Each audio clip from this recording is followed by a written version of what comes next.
Disney dapper labs के साथ मिलकर ला रहा है NFT platform Disney Pinnacle. MAYC NFTs की नकल कर लोगों को ठगने वाले ऑर्लियन माइकल को सुनाई गई सजा। पेरिस सेंट जर्मेन और ब्लैक पेरिस मिलकर ला रहे हैं फैशन फिजिटल गेयर और उनके डिजिटल ट्विन।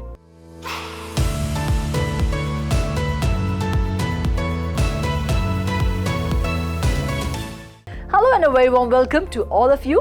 डिज्नी के NFT प्लेटफॉर्म डिज्नी पिनाकल के लॉन्च से लेकर पेरिस सेंट जर्मेन और ब्लैक पेरिस की फैशनेबल डिजिटल NFT कलेक्शन तक कई मजेदार NFT अपडेट्स मैं रुचि शर्मा आपके लिए लेकर आई हूँ।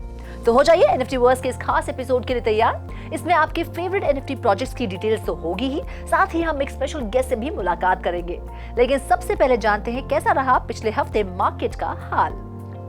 पिछले 7 दिनों में NFT सेल्स वॉल्यूम में 31.9% की बढ़त देखी गई। नवंबर के तीसरे हफ्ते NFT सेल्स रही $300 मिलियन। साथ ही NFT बायर्स के आंकड़े में भी 17.77% का उछाल देखा गया। पहली बार इथेरियम NFT सेल्स का सिंहासन किसी ने हिला दिया है और नंबर 1 का उसका ताज भी छीन लिया है, और वो कोई और नहीं बल्कि बिटकॉइन NFTs है। जी हाँ, आपको जानकर हैरानी होगी कि पिछले हफ्ते NFT सेल्स वॉल्यूम में बिटकॉइन NFTs $183 मिलियन की सेल के साथ नंबर 1 पर रही। तो वहीं दूसरे पायदान पर महज $69 मिलियन NFT सेल्स के साथ रही इथेरियम, जिसकी सेल्स वॉल्यूम में 32% की गिरावट देखी गई। तीसरी पोजीशन पर रही सोलाना $17.98 मिलियन सेल्स के साथ। तो वहीं चौथी और पांचवी पोजीशन संभाली पॉलीगॉन और इम्यूटेबल एक्स ने $7.2 मिलियन और $5.7 मिलियन के साथ। इस पर और ज्यादा जानकारी के लिए रुक करते हैं हमारे स्पेशल गेस्ट का।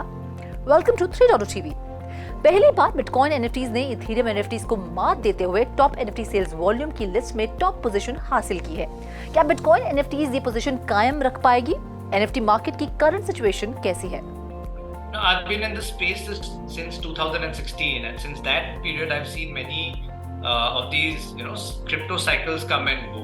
Right. Colloquially we call them a crypto winter and a crypto summer. And traditionally I've seen that winters outlast summers by quite a magnitude. Your winter can be 2 years, your summer can be 4 months. Yeah. So that's usually how I see these cycles move. And every time the cycle moves, every time we head into a summer, we see that the entire market kind of gets pushed upwards.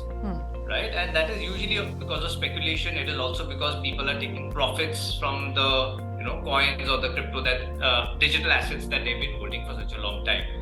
I would say that there is now chances of a decoupling of the NFT marketplace and the NFT industry, right? So the marketplace is something that we can see on CoinMarketCap or any other NFT marketplaces. Right. The details are all there for us to see. But when we look at the industry, it is less visible to the naked eye, because that is what's happening in the back end, and that is the collection of your investors, your creators, developers, founders. It's an entire ecosystem, and the government and the community. The main part is the community. Right. So that ecosystem, I believe, has grown a lot. So the outlook, I would say, is bullish, long-term bullish. Thank you so much हमसे बातचीत करने के लिए और अपना कीमती समय हमें देने के लिए। डिज्नी ने आखिरकार NFTs की काबिलियत को पहचान ही लिया है, इसीलिए अब डिज्नी एक NFT प्लेटफॉर्म लेकर आ रहा है। डिज्नी तैयार है अपने फैंस और ऑडियंस को एक all new socially driven collectible experience देने के लिए, जिसे नाम दिया गया है डिज्नी पिनाकल। इस साल के अंत में डिज्नी पिक्सर, स्टार वॉर्स और कई क्लासिक एनिमेटेड फिल्म्स के कैरेक्टर्स को ट्रेडेबल डिजिटल पिन्स में बदलने वाला है। द डिज्नी पिनाकल की वेबसाइट पर फिलहाल इंटरेस्टेड ट्रेडर्स और कलेक्टर्स के लिए वेट लिस्ट चल रही है। हालांकि फिलहाल ये क्लियर नहीं किया गया है कि डिजिटल पिन्स क्या होंगे और क्यों डिज्नी को इतनी ज्यादा दिलचस्पी है इसमें। वैसे हैरानी की बात यह है कि इस लॉन्च के दौरान डिज्नी और उसके प्रोजेक्ट पार्टनर डैपर लैब्स ने NFT शब्द का इस्तेमाल तक नहीं किया। हो सकता है इसके पीछे की वजह NFT इंडस्ट्री में हो रहे स्कैम्स या मार्केट मेल्टडाउन हो। खैर, साइट पर फिलहाल सिर्फ प्राइवेसी पॉलिसी है जो ये क्लियर कर रही है कि ये पूरी तरह से डैपर लैब्स का प्रोजेक्ट है जो डिज्नी से कंटेंट लाइसेंस करवा रहा है। ये NFT कलेक्शन iOS ऐप पर लॉन्च की जाएगी। वेब और एंड्रॉइड एप्लीकेशंस पर कुछ दिनों बाद अवेलेबल होगी। बंदर नकल करे चलता है क्योंकि वो बंदरों की फितरत में होता है, लेकिन NFT स्पेस के सबसे पॉपुलर और एक्सपेंसिव ऐप की नकल करके लोगों को धोखा देना, ना, not done. Mutant app yacht club NFTs की नकल करके बायर्स को रग पुल के जरिए डिफ्रॉड कर $3 मिलियन कमाने वाले mutant app planet non fungible token collection के डेवलपर ऑर्लियन माइकल के खिलाफ यूएस डिपार्टमेंट ऑफ जस्टिस ने फैसला सुनाया है। यूनाइटेड अरब एमिरेट्स के सिटीजन ऑर्लियन माइकल को इस साल की शुरुआत में न्यूयॉर्क में हिरासत में लिया गया था। ऑर्लियन को 5 साल की सजा सुनाई गई है और वो $1.4 मिलियन चुकाने को तैयार भी हैं। जब म्यूटेंट एप प्लैनेट बायर्स को इस बात का एहसास होने लगा कि उनके साथ धोखाधड़ी हो रही है, तो माइकल, जो कि सुडोनिम नेम जेम्स के साथ ऑनलाइन की दुनिया में एक्टिव थे, ने कम्युनिटी के डिस्कॉर्ड चैनल पर रग पुल की बात को कबूल लिया। क्या आप स्पोर्ट्स फैन हैं और वेब3 गेमिंग में दिलचस्पी भी रखते हैं? गेम खेलने के साथ साथ एनएफटीज ओन भी करना चाहते हैं? तो आपके लिए हम एक ऐसी खबर लेकर आए हैं जिसे सुनते ही आपके चेहरे पर बड़ी सी मुस्कान आ जाएगी। फ्रेंड्स, स्पोर्ट्स रिटेलर डीकैथलॉन दूसरी बार नॉन फंजिबल टोकन स्पेस में अपने हाथ आजमा रहा है। डीकैथलॉन लॉन्च कर रहा है रॉक राइडर जियो कैचिंग गेम, एक लिमिटेड एनएफटी हंट जो कि टीजोस ब्लॉकचेन पर होगा। डीकैथलॉन के किप्स्टा बैरियो के साथ पिछले कोलैबोरेशन का ही एक्सटेंशन है ये, जिसमें फ्रेंच फ्रीस्टाइल शॉन गार्नियर के साथ 2008 एनएफटीज की कलेक्शन टीजोस पर बनाई गई थी। इस रॉक राइडर जियो कैचिंग गेम में पार्टिसिपेंट्स के लिए 1000 डिजिटल कलेक्टिबल्स अवेलेबल होंगे। एनएफटीज को गेम में इंटीग्रेट करके जियो कैचिंग एक्टिविटी बढ़ाने की कोशिश की जा रही है, जहां जीपीएस एक्टिवेशन से एक मैप डिस्प्ले होता है जिस पर आसपास मौजूद डिजिटल कलेक्टिबल्स की लोकेशन लोकेट की जा सकती है।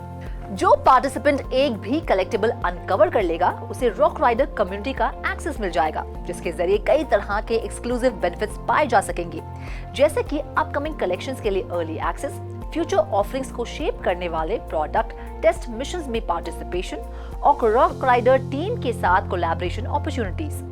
ये गेम टीजोस ब्लॉकचेन पर है, जो कि peer to peer transactions facilitate करने वाला एक ओपन सोर्स प्लेटफॉर्म है जो स्मार्ट कॉन्ट्रैक्ट्स को सपोर्ट करता है, और ये सिर्फ मेनलैंड यूरोप के लिए ओपन है।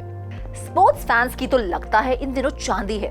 डीकैथलॉन की गेमिंग एनएफटी ही नहीं, स्पोर्ट्स और फैशन के दीवानों के लिए Paris Saint Germain black Paris के साथ मिलकर ला रही हैं एक fashionable digital NFT collection. Prominent soccer club Paris Saint Germain अपने फैंस को Crypto.com NFT ड्रॉप के जरिए ब्लैक पेरिस के साथ अपने फैशन कोलैबोरेशन के लिए अर्ली एक्सेस अवेलेबल करा रहा है। Soccer club Paris Saint Germain FC और अवान ग्रांडे fashion brand Black Paris team up करके ला रहे हैं स्पोर्ट्स, फैशन और डिजिटल आर्टिस्ट्री का एक नायाब कोलैबोरेशन। इस कलेक्शन में फिजिकल अपैरल भी होंगे, लेकिन उनका एक्सेस Crypto.com मार्केटप्लेस पर डिजिटल फैशन ड्रॉप एनएफटीज के एक्सक्लूसिव लॉन्च के जरिए ही मिलेगा। इन एनएफटीज के जरिए फिजिकल गेयर के लिए अर्ली एक्सेस के साथ साथ होल्डर्स के लिए और भी कई बेनिफिट्स होंगे। इस कलेक्शन में कुल 1000 एनएफटीज होंगी जो $50 पर पीस की कीमत पर मिलेंगी। इसमें से 10% स्पेशल एडिशन एनएफटीज होंगी जिन्हें फिजिकल आइटम के लिए बॉक्स के लिए रिडीम किया जा सकेगा। ये एनएफटीज क्रोनोस पर मिंट की जाएंगी, जो कि Crypto.com द्वारा सपोर्ट की जाती एक चेन है। तमाम फिजिकल फैशन आइटम्स अगले हफ्ते लॉन्च होंगे। Black Paris monochrome aesthetic collection से भी कुछ पीसेस होंगे, जिसमें ऑल ब्लैक हुडीज और सॉकर बॉल भी शामिल होंगे। इसके अलावा टी शर्ट, वेलकम मैट और स्कार्फ भी होगा। Well, that's all in this episode of NFT Verse। वक्त आ गया है आपसे विदा लेने का, लेकिन NFT की दुनिया से ऐसी और मजेदार खबरें मैं रुचि शर्मा आपके लिए हर हफ्ते लाती रहूंगी। Till then, do like, share and subscribe to 3.TV और इसी तरह की इंटरेस्टिंग अपडेट्स के लिए लॉग ऑन करें हमारी वेबसाइट www.3versetv.io पर या फिर QR कोड को स्कैन करें।